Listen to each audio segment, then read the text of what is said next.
Hi നമസ്കാരം. അങ്ങനെ ഇന്നത്തെ എപ്പിസോഡിൽ നമ്മുടെ ശ്യാമയുടെ കഥ പറയാൻ തുടങ്ങുകയാണ്. അപ്പോൾ അങ്ങനെ രാധിക ഹാളിലേക്ക് ഭയങ്കര ആകാംക്ഷയോട് കൂടി ഓടി വരികയാണ്. അപ്പോൾ ഓടി വരുന്ന സമയത്ത് തന്നെ നമ്മുടെ പത്മിനി അവിടെ ആദ്യം തന്നെ എത്തിയിട്ടുണ്ട്. അതും നമ്മുടെ ശ്യാമയുടെ പ്രോഗ്രാം കാണാൻ വേണ്ടിയിട്ട്. അത് കാണുമ്പോൾ പിന്നെ രാധികക്ക് ഭയങ്കരമായിട്ട് സന്തോഷം വരികയാണ്. ഒരു കാര്യം പറഞ്ഞപ്പോൾ അത് ഓർത്തിരിക്കാൻ അമ്മയെങ്കിലും ഉണ്ടായല്ലോ എന്നൊക്കെ അവളിങ്ങനെ അമ്മനോട് സ്നേഹത്തോട് സംസാരിക്കുന്നുണ്ട്. കാര്യത്തിൽ ഈ പത്മിനിക്ക് കാര്യങ്ങളൊന്നും അറിയത്തില്ല. മറ്റു രണ്ട് പേര് നമ്മുടെ മുത്തശ്ശിയും വരും മനഃപൂർവ്വം അവളെ ഒന്ന് കളിപ്പിക്കാൻ വേണ്ടിയിട്ട് മാറി നിന്നാണെങ്കിലും ഇവൾക്കത് അറിയില്ലല്ലോ. പിന്നെ പത്മിനിക്കാണെങ്കിൽ ഇങ്ങനെ ഒരു സംഭവങ്ങളോ ഇത് അമ്മയുടെ ഈ ഒരു സ്റ്റോറി ഒന്നും പത്മിനിക്ക് അറിയാത്തതുകൊണ്ട് പത്മിനി പെട്ടെന്ന് തന്നെ അവിടെ എത്തിയിട്ടുണ്ട്. നമ്മുടെ ജയഭാരതി മുത്തശ്ശിയും വരുവാണെങ്കിൽ വലിയ ഇൻട്രസ്റ്റ് ഒന്നും ഇല്ലാതെ ജയഭാരതി മുത്തശ്ശിക്ക് ഒരു ഉറക്കം തൂങ്ങി അങ്ങനെ അവിടെ സോഫയിൽ വന്ന് ഇരിക്കുന്നുണ്ട്. വരുന്നാണെങ്കിൽ ഒട്ടും ഇൻട്രസ്റ്റ് ഇല്ലാതെ അവിടെ ഇങ്ങനെ ഇരിക്കുന്നതൊക്കെ കണ്ടിട്ട് രാധികക്ക് ഭയങ്കര ദേഷ്യമൊക്കെ വരുന്നുണ്ട്. അവൾ ഭയങ്കര എക്സൈറ്റഡ് ആണ്. എന്തായാലും പ്രോഗ്രാംസ് തുടങ്ങാനായിട്ടുണ്ട്. ഇവർ രണ്ടുപേരും മൊട്ടും പാവൊക്കെ കണ്ടിട്ട് ഒരു താല്പര്യം ഇല്ലാതെ ഇങ്ങനെ വന്നിരുന്ന് കാണുന്നത് പോലെയൊക്കെ രാധികക്ക് തോന്നുന്നുണ്ട്. അതാണെങ്കിൽ അവൾ പറയുന്നുണ്ട്, എന്തൊരു ഇരിപ്പാണിത്, ഇങ്ങനെയൊക്കെയാണ് മുത്തശ്ശിയാണെങ്കിൽ ഉറക്കം തൂങ്ങിയിട്ടാണ് ഈ പ്രോഗ്രാം കാണാൻ വേണ്ടിയിട്ട് വന്നിരിക്കുന്നത് എന്നൊക്കെ ഇങ്ങനെ പറയുമ്പോൾ പറയുന്നുണ്ട്, വാ പ്രോഗ്രാം കാണാം എന്നൊക്കെ ഇങ്ങനെ പറഞ്ഞിട്ട് അവന് ഒരു ഇൻട്രസ്റ്റ് ഇല്ലാത്ത മട്ടിൽ ഇങ്ങനെ സംസാരിക്കുകയാണ്. അങ്ങനെ നമ്മുടെ ശ്യാമയുടെ പ്രോഗ്രാം തുടങ്ങുകയാണ്. അവൻ തുടങ്ങുന്ന സമയത്ത് തന്നെ നല്ല ഭംഗിയിലൊക്കെ അണി ഒരു അവതാരിക ഇൻട്രൊഡക്ഷനൊക്കെ കൊടുക്കുകയാണ്. നമ്മുടെ മുന്നിൽ ഇരിക്കുന്നത് ഇപ്പോൾ അത്ര നല്ല വലിയൊരു ഫേമസ് ആയിട്ടുള്ളൊരു പാട്ടുകാരിയാണ്. അപ്പോൾ ആദ്യമായിട്ട് ഒരു ഇൻ്റർവ്യൂ കൊടുക്കുകയെന്ന് അവരുടെ ജീവിതകഥ പറയാൻ പോവുകയാണ് എന്നൊക്കെ ഇങ്ങനെ പറഞ്ഞിട്ട് ഇവർ ഭയങ്കര ഹൈപ്പൊക്കെ കൊടുക്കുന്നുണ്ട് പ്രോഗ്രാമിന്. ഇതൊക്കെ കാണുമ്പോൾ രാധികക്ക് ഭയങ്കര എക്സൈറ്റഡ് ആയിട്ട് ഇങ്ങനെ നിൽക്കുന്നതൊക്കെ വരുന്നും നമ്മുടെ ജയഭാരതി മുത്തശ്ശിയൊക്കെ അങ്ങനെ കണ്ട് ഭയങ്കരമായിട്ട് സന്തോഷിക്കുന്നുണ്ട്. അവൾക്ക് ഇത്ര ഒരു ഇൻട്രസ്റ്റ് ഉണ്ടല്ലോ എന്നൊക്കെ കണ്ടിട്ട് അവരുടെ മനസ്സൊക്കെ ഭയങ്കരമായിട്ട് നിറയുന്നുണ്ട്. അങ്ങനെ അവതാരിക നേരെ ശ്യാമനെ അങ്ങ് കാണിക്കുകയാണ്. അപ്പോൾ ശ്യാമ നമസ്കാരം പറയുന്ന സമയത്താണ് നമ്മുടെ പത്മിനി ശ്യാമനെ ആദ്യമായിട്ട് കാണുന്നത്.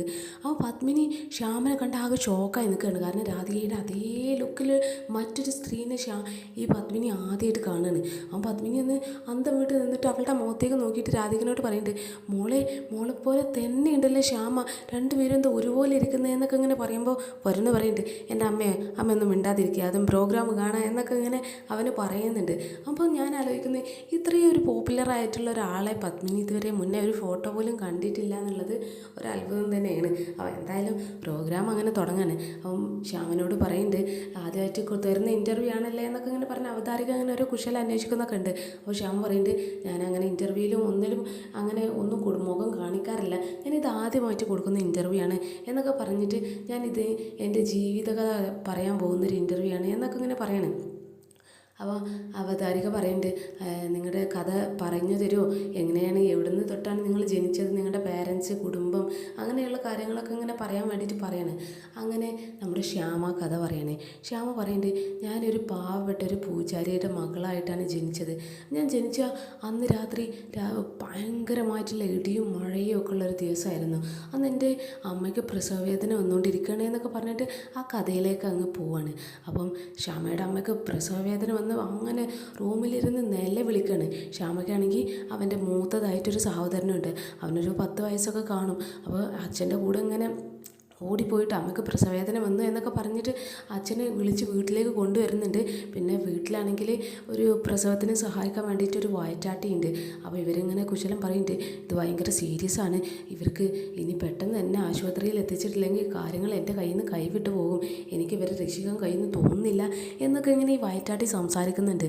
ആ സമയത്താണ് രാധികയുടെ അച്ഛന് ഈ ഏട്ടനും കൂടിയിട്ട് അങ്ങോട്ട് വരുന്നത്. അപ്പം ആ 10 വയസ്സുള്ള ചെറുക്കനും ഭയങ്കരമായിട്ട് ഇങ്ങനെ സങ്കടപ്പെട്ട് കരയുന്നൊക്കെ ഉണ്ട്. അമ്മയ്ക്ക് വയ്യാതെ നിലവിളിച്ചുകൊണ്ടിരിക്കുകയാണ്, ഭയങ്കര സീരിയസ് ആണെന്നൊക്കെ ഇങ്ങനെ പറഞ്ഞിട്ട് അച്ഛനോട് ഇങ്ങനെ പറയുന്നൊക്കെ ഉണ്ട്. അപ്പോൾ അച്ഛൻ ഈ അമ്മയുടെ അടുത്ത് വന്നിട്ട് ഇങ്ങനെ പറയുന്നുണ്ട്, നീ ഒന്നും സങ്കടപ്പെടണ്ട, നിന്നെ ഞാൻ രക്ഷിക്കും, ദൈവം നമ്മുടെ കൂടെ തന്നെ ഉണ്ടാകും എന്നൊക്കെ ഇങ്ങനെ പറയുന്നുണ്ട്.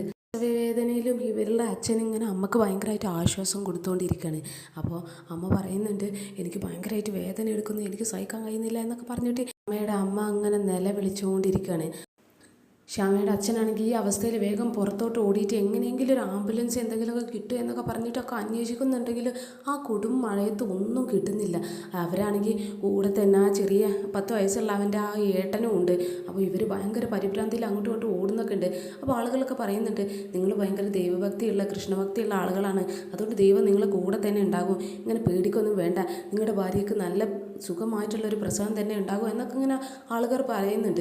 അപ്പോൾ അവിടെ ആ ഒരു അമ്പലത്തിൽ ഒരു പൂജാരി ഒരു പാത്രത്തിൽ വെള്ളം കൊടുക്കുകയാണ്. ഈ വെള്ളം എന്ന് പറയുന്നത് നല്ല ശക്തിയുള്ളൊരു വെള്ളമാണ്. കൃഷ്ണഭക്തിയോടെ തന്നെ ഈ വെള്ളം നിൻ്റെ ഭാര്യയ്ക്ക് കൊടുത്താൽ നിൻ്റെ ഭാര്യയ്ക്ക് സുഖമായിട്ടുള്ള പ്രസവം തന്നെ ഉണ്ടാകും, ഒന്നും പേടിക്കണ്ട എന്നൊക്കെ പറഞ്ഞിട്ട് ആ ഒരു പൂജാരി നമ്മുടെ ശ്യാമയുടെ അച്ഛൻ ആ വെള്ളം കൊടുക്കുകയാണ്. അപ്പോൾ ആ വെള്ളം കൊണ്ട് നേരെ ഈ ശ്യാമയുടെ അമ്മ പ്രസവവേദന സഹിക്കുന്ന ആ റൂമിലേക്ക് ഈ അച്ഛനും ഈ ഏട്ടനും കൂടിയിട്ട് ഓടുകയാണ്.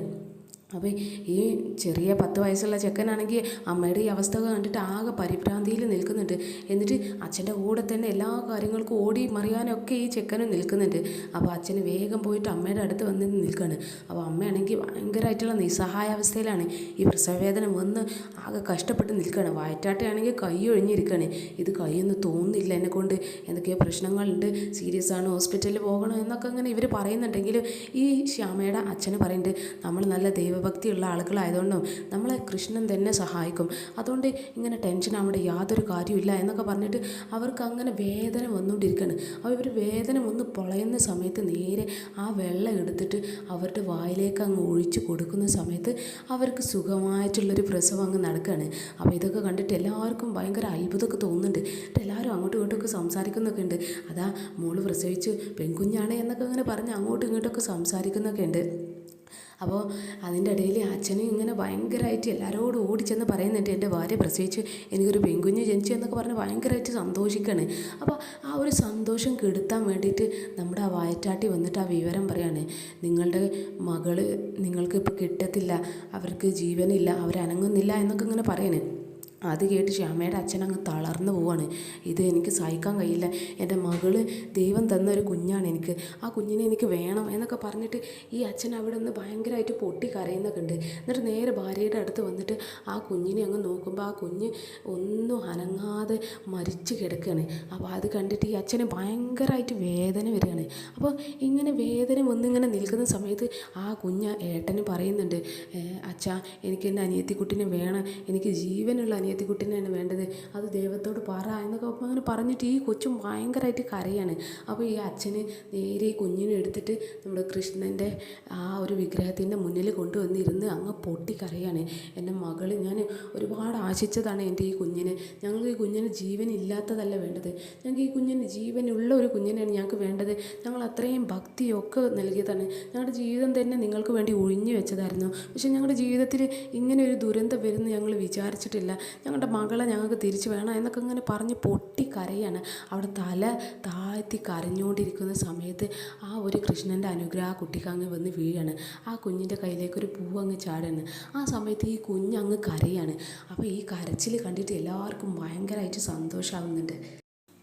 ആ സമയത്ത് അവതാരിക പറയുന്നുണ്ട്, അപ്പം മരിച്ച് ജീവിച്ചൊരു ഗായികയാണല്ലേ, അന്ന് അങ്ങനെ ജീവിച്ചിട്ടില്ലായിരുന്നെങ്കിൽ ഞങ്ങൾക്ക് വലിയൊരു ഗായികനായിരുന്നു നഷ്ടപ്പെട്ടിരുന്നത് എന്നൊക്കെ ഇങ്ങനെ പറയുമ്പോൾ ശ്യാമ, അതെ ഞാൻ മരിച്ച് ജീവിച്ച ഒരാളാണ്, അതും ദൈവഭക്തി കൊണ്ടാണ്, ദൈവത്തിൻ്റെ അനുഗ്രഹം കൊണ്ട് ജീവിച്ച ഒരാളാണ് ഞാൻ എന്നൊക്കെ പറഞ്ഞിട്ട് ആ കഥ വീണ്ടും അങ്ങ് തുടങ്ങാണ്. അങ്ങനെ ആ കുഞ്ഞ് വളർന്ന് ചെറുപ്പത്തിൽ തന്നെ അച്ഛനും അമ്മയും ഒരുപാട് കഷ്ടപ്പെട്ട്, പാവപ്പെട്ട ഒരു കുടുംബമായതുകൊണ്ട് തന്നെ ഒരുപാട് കഷ്ടപ്പെട്ട് അവരെ പാട്ട് പഠിപ്പിച്ച് സംഗീതം പഠിപ്പിച്ച് അങ്ങനെയൊക്കെ അവൾ വളർന്നൊരു യുവതിയായി മാറാണ്. ആ യുവതിയായി മാറുന്ന സമയത്ത് അവളിങ്ങനെ അമ്പലത്തിലിരുന്ന് അങ്ങനെ മനോഹരമായിട്ട് അങ്ങനെ പാട്ട് പാടിക്കൊണ്ടാണ് ഒരു കൃഷ്ണഭക്തി ഗാനം അങ്ങനെ പാടിക്കൊണ്ടേ ഇരിക്കുകയാണ്. ആ പാടി അത്രയും മനോഹരമായിട്ട് പാടുന്ന ആ പാട്ട് ഇങ്ങനെ എല്ലാവരും ആസ്വദിക്കുന്നൊക്കെയുണ്ട്. അപ്പോൾ ഇവളിങ്ങനെ പ്രാർത്ഥിച്ചുകൊണ്ടിരിക്കുന്ന സമയത്ത് ആ അമ്പലത്തിൽ കൈകൂപ്പി ഇങ്ങനെ പാട്ട് പാടിക്കൊണ്ടിരിക്കുന്ന സമയത്ത് പിറകിൽ നിന്നൊരു ശത്രു അങ്ങ് വന്നിട്ട് അവളുടെ വായ പൊത്തി അവളെ ചവിട്ടി അങ്ങ് നിലത്തേക്കിടുകയാണ്. അതാണ് ആ പുതിയൊരു ശത്രു, അവരുടെ ആദ്യത്തെ ശത്രുവാണത്. അതാരാണെന്ന് വെച്ചാൽ അരുന്ധതി, അവരുടെ മകളും. അരുന്ധതി എന്ന് പറയുന്നത് അവിടുത്തെ ഒരു വലിയ കോടീശ്വരിയായിട്ടുള്ള ഒരു ക്രൂരയായിട്ടുള്ളൊരു സ്ത്രീയാണ്. അപ്പോൾ ഈ ശ്യാമയുടെ അനിയന് ഹാർട്ടിന് എന്തൊക്കെയോ അസുഖങ്ങളുള്ളതുകൊണ്ട് തന്നെ ഈ സ്ത്രീയുടെ അടുത്ത് നിന്ന് കുറച്ച് പൈസ വാങ്ങിയിട്ടുണ്ട്. കുറച്ച് പൈസ ഒന്നുമില്ല, കുറച്ച് ലക്ഷങ്ങൾ ആ ഓപ്പറേഷന് വേണ്ടിയിട്ട് വാങ്ങിയിട്ടുണ്ട്. അത് തിരിച്ചു കൊടുക്കാൻ എന്തായാലും ശ്യാമയുടെ കുടുംബത്തിന് കഴിയുന്നില്ല, കാരണം അത്രയും പാവപ്പെട്ട ഒരു കുടുംബം ആയതുകൊണ്ട് തന്നെ അതിനുള്ള ഒരു കഴിവൊന്നും അവർക്കില്ല. അപ്പോൾ ഈ സ്ത്രീ വന്നിട്ട് അവരെ ക്രൂരമായിട്ട് അവരെ ഉപദ്രവിച്ചുകൊണ്ടിരിക്കുകയാണ്. അപ്പോൾ ശ്യാമിനോട് പറയുന്നുണ്ട്, നീ ഇനി പാട്ട് പാടണ്ട, ആദ്യം ഞങ്ങളുടെ പണം തന്ന് കഴിഞ്ഞിട്ട് ഞങ്ങൾക്ക് നീ പാട്ട് പാടിയാൽ മതി, നിൻ്റെ ഈ അനിയൻ ചെറുക്കന് വേണ്ടിയിട്ട് ഈ ഓപ്പറേഷന് വേണ്ടിയിട്ട് ലക്ഷങ്ങളാണ് എൻ്റെ കയ്യിൽ നിന്ന് വാങ്ങിയത്. അത് ഒരു രൂപ പോലും നിങ്ങൾക്ക് തിരിച്ചു തരാൻ കഴിയില്ലല്ലേ, അതുകൊണ്ട് നീ ഇനി പാടണ്ട എന്നൊക്കെ ഇങ്ങനെ പറഞ്ഞിട്ട് അവരോട് ക്രൂരായിട്ട് മർദ്ദിക്കാണ്. അപ്പോൾ ശ്യാമ പറയുന്നുണ്ട്, ഞങ്ങൾക്ക് കുറച്ചുകൂടി സമയം വേണം, ഞങ്ങൾ പൈസ ഒക്കെ തിരിച്ചു തരും എന്നൊക്കെ ഇങ്ങനെ പറയുന്നുണ്ടെങ്കിൽ ഇവരത് ചെവി കൊള്ളുന്നില്ല. അപ്പോൾ ഇവർ പറയുന്നുണ്ട്, ഇനി ഞാനത് കേൾക്കില്ല, പക്ഷേ നിൻ്റെ ശബ്ദം ഞങ്ങൾക്ക് വേണം, നിൻ്റെ ശബ്ദം എൻ്റെ മകളുടെ ശബ്ദമായിട്ട് ഇനി ഞങ്ങൾക്ക് വേണം. എൻ്റെ മകൾ പാടുന്ന, എൻ്റെ മകളൊരു ഫേമസ് ആക്കി തരണം, പക്ഷേ അതിൻ്റെ പിറകിലിരുന്ന് പാടുന്നത് നീ ആയിരിക്കണം, നിൻ്റെ ശബ്ദത്തിലൂടെ എൻ്റെ മകൾ ഫേമസ് ആകണം എന്നൊക്കെ ഇങ്ങനെ പറഞ്ഞിട്ട് അരുന്ധതി ആ ഒരു എഗ്രിമെൻ്റ് വെക്കുകയാണ്. അങ്ങനെ എങ്ങാനും നീ ചെയ്ത ആ പണം ഞങ്ങൾക്ക് തരേണ്ട, ജീവിതകാലം മുഴുവൻ നിൻ്റെ ശബ്ദം എൻ്റെ മകളുടേതായിട്ട് ലോകം അറിയണം എന്നൊക്കെ അങ്ങനെ ഈ അരുന്ധതി ആ ഒരു ക്രൂരത കാണിക്കുകയാണ് ശ്യാമിനോട്. ശ്യാമയുടെ കുടുംബത്തിൻ്റെ ആ നിസ്സഹായാവസ്ഥ കൊണ്ട് അവരത് സമ്മതിക്കണം. കാരണം അവർക്ക് അത്രയും ലക്ഷങ്ങൾ തിരിച്ചു കൊടുക്കാനുള്ള ആ ഒരു കഴിവില്ലാത്തതുകൊണ്ട് ഓപ്പറേഷൻ അത്രയും ഒരു ആവശ്യമുള്ളൊരു കാര്യമായതുകൊണ്ട് അവരതെല്ലാം സഹിക്കുകയാണ്. കാരണം ആ ശബ്ദം അവർക്ക് തന്നെ കൊടുക്കുക എന്നുള്ള അഗ്രിമെൻറ്റിൽ അവരങ്ങ് ഒപ്പ് വെക്കുകയാണ്. പിന്നെ അങ്ങനെ കഴിഞ്ഞ് അവർക്ക് ഒരു വിവാഹാലോചന വരികയാണ് ശ്യാമയ്ക്ക്. അത് കോയമ്പത്തൂരിൽ നിന്ന് ഒരു ചെറുക്കൻ പെണ്ണ് കാണാൻ വരുന്നുണ്ട് എന്നൊക്കെ ഇങ്ങനെ പറഞ്ഞിട്ട് ആ ഒരു വിവാഹാലോചന വരുന്ന സമയത്ത് ഈ ഏട്ടൻ്റെ ഭാര്യ അവരൊരു ക്രൂരമായിട്ടുള്ളൊരു സ്ത്രീ ആയിരിക്കും. അതും ശ്യാമനെ കൊണ്ട് ഒരുപാട് വീട്ടിലെ ജോലികളൊക്കെ എടുപ്പിച്ച് അങ്ങനെ സുഖമായി ജീവിക്കുന്ന ഒരു സ്ത്രീ ആയിരിക്കും. അപ്പോൾ ഇവരിങ്ങനെ കളിയാക്കി പറയുന്നുണ്ട്, ഇവളെ കെട്ടാൻ കോയമ്പത്തൂരിൽ നിന്ന് ചെറുക്കനോ, ഇവളെ ഇഷ്ടപ്പെട്ടത് തന്നെ, ഇവളെയൊന്നും അവർക്ക് ഇഷ്ടപ്പെടില്ല, എങ്കിൽ കണ്ടോ എന്നൊക്കെ ഇങ്ങനെ പറഞ്ഞിട്ട് ഇവരിങ്ങനെ സംസാരിക്കുന്നത് എന്തായാലും ശ്യാമയുടെ അമ്മയ്ക്ക് അത്ര പിടിക്കുന്നില്ല. അവർ പറയുന്നുണ്ട്, നിനക്ക് ഇവളെ ഇവിടെ ഇങ്ങനെ വിവാഹമൊന്നും കഴിക്കാതെ വീട്ടിൽ വെച്ച് ജോലിയൊക്കെ ചെയ്യിപ്പിച്ച് സുഖമായിട്ട് ജീവിക്കാനല്ലേ, അതെന്തായാലും നടക്കത്തില്ല, ഈ വിവാഹം നടക്കുമെന്നൊക്കെ പറഞ്ഞിട്ട് അവരൊരുപാട് പ്രതീക്ഷ കൊടുത്ത് നിൽക്കുകയാണ് ശ്യാമക്ക്. ശ്യാമ അങ്ങനെ ആ വിവാഹം നടക്കുകയാണ്. അങ്ങനെ ആ പെൺകുച്ചി അങ്ങനെ അഖിൽ സാറിനെ വിവാഹം കഴിക്കുകയാണ്. അങ്ങനെ വിവാഹം കഴിച്ച കുടുംബത്തിലാണെങ്കിൽ വീട്ടിൽ ആർക്കും ഇഷ്ടപ്പെടുന്നില്ല, അച്ഛനും മാത്രമാണ് അവരെ ഒന്നും ഇഷ്ടപ്പെടുന്നത്. അത് അമ്മക്കും ഈ അഖിൽ സാറിൻ്റെ അമ്മയ്ക്കും ആ ഏടത്തിക്കും ഒന്നും ഇഷ്ടപ്പെടുന്നില്ല. പിന്നെ അവിടെ ഇരുന്ന് അവൾക്ക് കിട്ടുന്ന മറ്റൊരു ശത്രുവാണ് ഐശ്വര്യ. ഐശ്വര്യ വളരെ ക്രൂരയായിട്ടുള്ളൊരു പെൺകുട്ടിയാണ്. അതുപോലെ തന്നെ അവരുടെ കുടുംബത്തിൻ്റെ സ്വത്തുക്കളൊക്കെ കൂടുതൽ ആഗ്രഹിച്ചുകൊണ്ട് ഒരു മോഡേൺ പെൺകുട്ടി എന്നൊക്കെ പറയുന്ന ഒരു പരിഷ്കാരിയായിട്ടുള്ള ഒരു പെൺകുട്ടിയാണ്. ശ്യാമയാണെങ്കിൽ നല്ല ഗ്രാമീണമായിട്ട് ചിന്തിക്കുന്ന, ഗ്രാമീണമായി പ്രവർത്തിക്കുന്ന, വസ്ത്രം ധരിക്കുന്നൊക്കെ ഒരു നാടൻ മട്ടിലുള്ള ഒരു പെൺകുട്ടി ആയതുകൊണ്ട് തന്നെ അവരുടെ അമ്മയ്ക്കും ഒന്നും ഇവളുടെ ആ ഒരു സൗന്ദര്യത്തിലൊന്നും ഒരു ഇഷ്ടം തോന്നുന്നില്ല. അങ്ങനെ അവസാനം ഒരുപാട് പ്രശ്നങ്ങളൊക്കെ കഴിഞ്ഞതിന് ശേഷം ഈ അഖിൽ സാറിൻ്റെ അമ്മയ്ക്ക് അവളോടൊരു സ്നേഹം വരികയാണ്. ശ്യാമ പിന്നെ അഖിൽ സാറിനെ കുറിച്ച് ഒരുപാട് വർണ്ണിക്കുന്നുണ്ട്. അത്ര നന്മകളൊക്കെ നിറഞ്ഞ ഒരു ഭർത്താവ് ഈ ലോകത്തിൽ വേറെ ആർക്കും കിട്ടത്തില്ല. അത്രയും നന്മയും അത്രയും ഒരു സൽസ്വഭാവവും അത്രയും സ്നേഹമുള്ള ഒരു ഭർത്താവിനെ ഈ ലോകത്ത് ഞാൻ മറ്റാരുടെയും അടുത്ത് കണ്ടിട്ടില്ല. അത്ര നല്ലൊരു മനുഷ്യനായിരുന്നു എൻ്റെ ഭർത്താവ് അഖിൽ സാറ് എന്നൊക്കെ ഇങ്ങനെ പറഞ്ഞിട്ട് അവരെക്കുറിച്ച് ഓർത്ത് ഭയങ്കരമായിട്ട് വികാരഭരിതനായി ഇങ്ങനെ കരഞ്ഞുകൊണ്ടിരിക്കുന്നൊക്കെയുണ്ട് ശ്യാമ. കാരണം ഇപ്പോൾ ജീവിച്ചിരിപ്പില്ലാത്തത് കൊണ്ട് തന്നെ ആ ഒരു മനുഷ്യൻ്റെ മനസ്സും ആ ഒരു മനുഷ്യൻ്റെ സമീപനം ഈ ശ്യാമ നന്നായിട്ട് മിസ് ചെയ്യുന്നുണ്ട്. അങ്ങനെ അവർ കഥ തുടങ്ങുകയാണ്. എല്ലാ പ്രശ്നങ്ങളിലും, വീട്ടിലുണ്ടാകുന്ന എല്ലാ പ്രശ്നങ്ങളിലും അഖിൽ സാറ് ഒരുമിച്ച് അവളുടെ കൂടെ തന്നെ നിൽക്കുകയാണ്. എല്ലാവരും ഒറ്റപ്പെടുത്തുമ്പോഴും അഖിൽ സാറ് തന്നെയായിരുന്നു ശ്യാമയ്ക്ക് കൂട്ട്. അങ്ങനെ ഒരുപാട് പ്രശ്നങ്ങളിൽ അവർ മറ്റൊരു വീട്ടിലേക്ക് മാറുന്നതും പിന്നെ അവർക്കൊരു കുഞ്ഞു ജനിക്കാൻ പോകുന്നു എന്നുള്ള വാർത്ത കേട്ട് അമ്മ അവരെ തിരിച്ച് വീട്ടിലേക്ക് കൊണ്ടുവരികയൊക്കെ ചെയ്യുന്നു. അതിൻ്റെ ഇടയിലൊക്കെ ശത്രുക്കൾ മറഞ്ഞിരിക്കുകയാണ്. കാരണം ഈ ഐശ്വര്യ അരുന്ധതിയൊക്കെ ഒരുമിച്ച് കൂടി ഇവർക്കെതിരെ ഇങ്ങനെ ഓരോ കാര്യങ്ങൾ ചെയ്തുകൊണ്ടിരിക്കുകയാണ്. കാരണം ശത്രുവിൻ്റെ ശത്രു മിത്രം എന്ന് പറഞ്ഞ പോലെ ആ രണ്ട് ശത്രുക്കൾ ഒരുമിച്ച് കൂടി അവരെ എതിരെ ഫൈറ്റ് ചെയ്തുകൊണ്ടിരിക്കുകയാണ്. അപ്പോൾ ഈ ഗർഭിണിയായ സമയത്തും ശത്രുക്കളുടെ അടുത്ത് നിന്ന് ഒരുപാട് കഷ്ടപ്പാടുകളും ബുദ്ധിമുട്ടുകളൊക്കെ സഹിച്ച് അതൊക്കെ തരണം ചെയ്ത് അവസാനം ഭക്ഷണത്തിൽ വിഷം നൽകുന്നു എന്നൊക്കെ പറഞ്ഞിട്ട് ഈ അഖിൽ സാറിൻ്റെ അമ്മേനെ എല്ലാവരും കുറ്റപ്പെടുത്തുകയാണ്. കാരണം യഥാർത്ഥത്തിൽ അഖിൽ സാറിൻ്റെ അമ്മ ആവില്ല അവൾക്ക് ആ ഭക്ഷണത്തിൽ വിഷം കൊടുത്തത്, അത് ആ ഐശ്വര്യമായിരിക്കും. ഐശ്വര്യ എല്ലാം പ്ലാൻ ചെയ്ത് ആ അമ്മയുടെ അടുത്ത് നിന്ന് അവരെ അങ്ങ് അകറ്റി മാറ്റുകയാണ്. അങ്ങനെ ഇവർ വീണ്ടും ആ ഒരു പ്രസവവേദന വരുന്ന സമയത്താണ് ശ്യാമയ്ക്ക്. ശ്യാമ ആ ഒരു പൂർണ്ണ ഗർഭിണിയായി നിൽക്കുന്ന സമയമൊക്കെ കാണിക്കുന്നുണ്ട്. ഒരുപാട് കഷ്ടപ്പെട്ട് അവർ ആ വേദന വന്ന് നിൽക്കുന്ന സമയത്ത് വേഗം ഹോസ്പിറ്റലിലേക്ക് ഓടുന്ന സമയത്ത് ഈ ശത്രുക്കളുടെ ഈ ആക്രമണം അവർക്ക് വരികയാണ്. അവരൊരുപാട് അറ്റാക്ക് ചെയ്യുന്നുണ്ട്. അപ്പോൾ ഇതിൽ നിന്നൊക്കെ ആ പൂർണ്ണ ഗർഭിണിയായ സമയത്ത് അവരങ്ങ് ഓടി രക്ഷപ്പെടുകയാണ്. അത് അവർ ഓടി ഓടി ഒരു കാട്ടിലൂടെയൊക്കെയാണ് ഓടുന്നത്. എങ്ങനെയെങ്കിലും ഈ ഒരു സമയമെങ്കിലും ഒന്ന് കഴിഞ്ഞിരുന്നെങ്കിൽ എന്നൊക്കെ ആശിച്ചിട്ടാണ് ഈ അഖിൽസാറ് ശ്യാമനെയും കൊണ്ട് അവിടെ നിന്ന് രക്ഷപ്പെടുന്നത്. അത് ഈ വേദന വന്നിരിക്കുന്ന സമയത്ത് അവർ ആ കുഞ്ഞിനെ എങ്ങാനും കൊന്നു കളഞ്ഞാലോ എന്നുള്ള ആ ഒരു ഭയത്തിലാണ് അവർ ആ കാട്ടിലൂടെ ഓടി രക്ഷപ്പെടുന്നത്. അപ്പോൾ അതിൻ്റെ ഇടയിൽ ആ കാടിൻ്റെ നടുവിൽ അവരുടെ ഒരു വീട് കാണുകയാണ്. അപ്പോൾ വേഗം ആ വീട്ടിലേക്ക് അവരങ്ങ് കയറി ചെന്നിട്ട് അവിടെ നിന്ന് ആ ശ്യാമക്ക് പ്രസവത്തിൻ്റെ ആ മൂർധന്യാവസ്ഥയിലുള്ള ആ വേദന അങ്ങ് അനുഭവിക്കുകയാണ്. അപ്പോൾ ഇവർ ഭയങ്കരമായിട്ട് പൊട്ടിക്കരയുന്നുണ്ടെങ്കിലും അഖിൽ സാർ ഒന്ന് പേടിക്കുന്നുണ്ട്. ഈ കരച്ചിലെങ്ങാനും കേട്ടിട്ട് ശത്രുക്കൾ ഈ വീട്ടിലേക്ക് വരുമോ എന്നുള്ള ആ ഒരു ചെറിയ ഭയം എന്തായാലും അഖിൽ സാറിന് നന്നായിട്ടുണ്ട്. അപ്പോൾ അഖിൽ സാർ അങ്ങനെ പ്രാർത്ഥിക്കുന്നുണ്ട്, ശത്രുക്കൾ ഒരിക്കലും ഈ സമയത്തൊന്നും ഇങ്ങോട്ട് വരല്ലേന്ന്. കാരണം ആ വേദന വന്നിരിക്കുന്ന സമയത്ത് ഇവർക്ക് രക്ഷപ്പെടാനുള്ള ഒരു കഴിവും ഉണ്ടാവില്ല. അവർ ആ കുഞ്ഞിനെ കൊണ്ട് പോകും, കൊല്ലും. ഇതൊക്കെ നന്നായിട്ട് അറിയാവുന്നതുകൊണ്ട് തന്നെ അവർ ഭയങ്കരമായിട്ട് പേടിക്കുന്നുണ്ട്. എന്തായാലും പേടിയുടെ അവസാനം ആ ശ്യാമ ആ കുഞ്ഞിനെ അങ്ങ് പ്രസവിക്കുകയാണ്. അപ്പോൾ ഇവർ ഭയങ്കരമായിട്ട് സന്തോഷിക്കുന്നൊക്കെ ഉണ്ട്. എത്ര കഷ്ടപ്പാടിൻ്റെ ഇടയിലാണെങ്കിലും ഒരു കുഞ്ഞ് ജനിച്ചല്ലോ, അതൊരു പെൺകുഞ്ഞ് ജനിച്ച്. അപ്പോൾ അവർ ആ കുഞ്ഞിന് ഈ ശ്യാമയുടെ കഴുത്തിലുള്ള മാല അങ്ങ് അണിച്ചു കൊടുക്കുകയാണ്.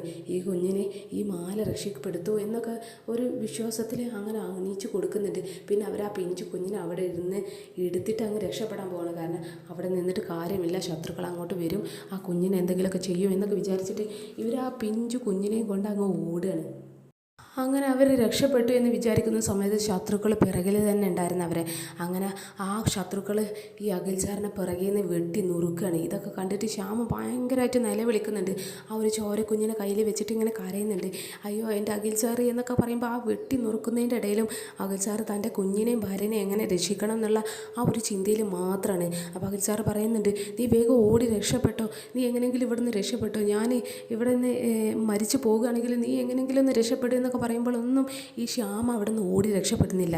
ശ്യാമ അഖിൽ സാറിനെ വെട്ടി നുറുക്കുന്നത് തൻ്റെ കണ്ണുകൊണ്ട് ഇങ്ങനെ കണ്ട് അവിടെ നിന്ന് പൊട്ടിക്കരയാണ്. കാരണം അത്രയും സ്നേഹവും അത്രയും കരുതലൊക്കെ ഉള്ളൊരു ഭർത്താവിനെയാണ് തൻ്റെ മുന്നിൽ നിന്ന് ആളുകൾ വെട്ടിക്കൊല്ലുന്നത് ഇങ്ങനെ നേരിട്ട് കാണുന്നത്. അപ്പോൾ ഇതൊക്കെ കണ്ടിട്ട് ശ്യാമ ഭയങ്കരമായിട്ട് ഷോക്കായിട്ട് അങ്ങ് നിൽക്കുകയാണ്. അപ്പോൾ ഇതൊക്കെ ഇങ്ങനെ പറഞ്ഞ് ശ്യാമ ഭയങ്കരമായിട്ട് ഇങ്ങനെ കരയുന്നുണ്ട്.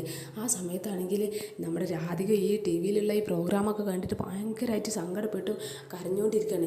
എന്നിട്ട് ഒരു ഇടവേള പറയുന്നൊക്കെ ഉണ്ട് ഈ അവതാരിക. ആ സമയത്ത് രാധിക ചോദിക്കുന്നുണ്ട് നമ്മുടെ ജയഭാരതി മുത്തശ്ശിനോടും വരുണിനോടും, അല്ല അപ്പോൾ ആ കുഞ്ഞിനെന്താ സംഭവിച്ചത്, ആ കുഞ്ഞ് എവിടെ പോയി എന്നൊക്കെ ഇങ്ങനെ ഈ രാധിക ഭയങ്കര വേവലാതിയിൽ ഇങ്ങനെ സംസാരിക്കുമ്പോൾ രാധിക വരുണ് പറയുന്നുണ്ട്, അത് ഞാനല്ലല്ലോ ആ കാര്യം പറയേണ്ടത്, ആ ശ്യാമല്ലേ ശ്യാമയുടെ കഥ പറയുന്നത്, പിന്നെ ഞാനങ്ങനെ കുഞ്ഞെവിടെ എന്നൊക്കെ ചോദിച്ചാൽ ഞാനെന്ത് പറയാനാ എന്നൊക്കെ ഇങ്ങനെ വരുണ് ഇവളോട് ഇങ്ങനെ ഒരു ഇറിറ്റേറ്റ് ചെയ്ത് ഇങ്ങനെ സംസാരിക്കുകയാണ്.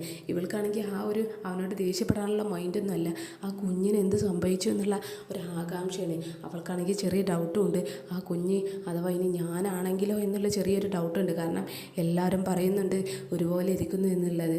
അതുകൊണ്ട് ഇപ്പം ശ്യാമ പറഞ്ഞും ചെയ്തു അവർക്കൊരു കുഞ്ഞുണ്ട് എന്ന്. അപ്പോൾ ആ കുഞ്ഞ് ഞാനായിരിക്കും എന്നുള്ളൊരു നല്ലൊരു സംശയം എന്തായാലും രാധികക്ക് വരികയാണ്. രാധികയാണെങ്കിൽ ഈ ശ്യാമയുടെ ഈ കഥയൊക്കെ കണ്ട് കരഞ്ഞ് കണ്ണൊക്കെ കലങ്ങി നിറഞ്ഞിരിക്കുകയാണ്, എന്തായിരിക്കും സംഭവിച്ചതെന്നൊക്കെ. അങ്ങനെ പിന്നെ ആ ഷോ അങ്ങ് വീണ്ടും തുടങ്ങാണ്. അപ്പോൾ തുടങ്ങുന്ന സമയത്ത് പിന്നെ ശ്യാമ പറയുന്നുണ്ട്, ഞാൻ ആ കുഞ്ഞിനെയും കൊണ്ട് ഓടി രക്ഷപ്പെട്ടു എന്നൊക്കെ പറഞ്ഞിട്ട് അങ്ങനെ കഥ തുടരുന്ന സമയത്ത് എന്തായാലും സീരിയൽ അവിടെ അവസാനിക്കുകയാണ്. അപ്പോൾ ഇന്നത്തെ സ്റ്റോറി ഇവിടെ കഴിഞ്ഞിരിക്കുകയാണ്. അപ്പോൾ ഇനി നാളെ വേണമെങ്കിൽ ശ്യാമ പറയായിരിക്കും ആ ശത്രുവിനെ ഈ ഐശ്വര്യ വേറൊരു ശത്രുവിനെ ഏൽപ്പിച്ചിട്ട് ആ കുഞ്ഞിനെ തട്ടിക്കൊണ്ട് പോയതും പിന്നെ ആ കുഞ്ഞിനെ വഴിയരികിൽ വന്ന് കൊന്നു കളയാൻ പറയുമ്പോഴും ആ ഒരു ശത്രുവിന് അതിനോടൊരു അനുകമ്പ തോന്നിയിട്ട് ആ പുഴയിൽ ഒഴുക്കി വിടുന്ന കാര്യങ്ങളൊക്കെ വേണമെങ്കിൽ ശ്യാമൻ നാളെ പറയാൻ ചാൻസ് ഉണ്ട്. എന്തായാലും രാധികയ്ക്ക് ഉറപ്പായിട്ടുണ്ടാകും ഇപ്പോൾ രാധിക തന്നെ ആയിരിക്കും ആ കുഞ്ഞെന്ന്. കാരണം ഇനി ആ കുഞ്ഞ് എവിടെ പോയി എന്നും ആ കുഞ്ഞ് കളഞ്ഞു പോയ സംഭവമൊക്കെ അറിയുമ്പോൾ പിന്നെ രാധിക നന്നായിട്ട് ഊഹിക്കാനുള്ള ചാൻസ് ഉണ്ട്. അത് ഞാനായിരിക്കും, ശ്യാമയുടെ മകൾ ഞാനായിരിക്കും, അമ്മ ഒരുപാട് വേദനകൾ അനുഭവിച്ചതാണ്, അപ്പോൾ അമ്മനെ ഞാൻ തിരിച്ചറിയേണ്ടിയിരിക്കുന്നു എന്നൊക്കെ പറഞ്ഞിട്ട് ഇനിയും മിക്കവാറും രാധികയും ശ്യാമയും കൂടി അങ്ങ് തിരിച്ചറിയാണ്. അവരുടെ ആ ഒരു സ്നേഹം ഇനി സ്റ്റാർട്ട് ചെയ്യാനാണ് തോന്നുന്നു. നമുക്ക് കൂടുതലായിട്ട് പ്രതീക്ഷിക്കാം. നാളത്തെ എപ്പിസോഡിൽ തന്നെ അവൾ അത് തിരിച്ചറിയും. അവൾ ശ്യാമയുടെ അടുത്തേക്ക് തന്നെ തിരിച്ചു ഓടിപ്പോകാനുള്ള എല്ലാ ചാൻസും നമ്മൾ കാണുന്നുണ്ട്. അപ്പോൾ ഇന്നത്തെ എപ്പിസോഡിൽ ഈ ഒരു സ്റ്റോറിയാണ്. അപ്പോൾ ഈ ഒരു സ്റ്റോറിയിൽ എന്തായാലും രാധിക വീണിരിക്കുകയാണ്. അപ്പോൾ നാളത്തെ എപ്പിസോഡിൽ എന്തൊക്കെയാണ് നോക്കാം, എന്തൊക്കെയാണ് സംഭവിക്കുക എന്നൊക്കെ. Okay, bye all.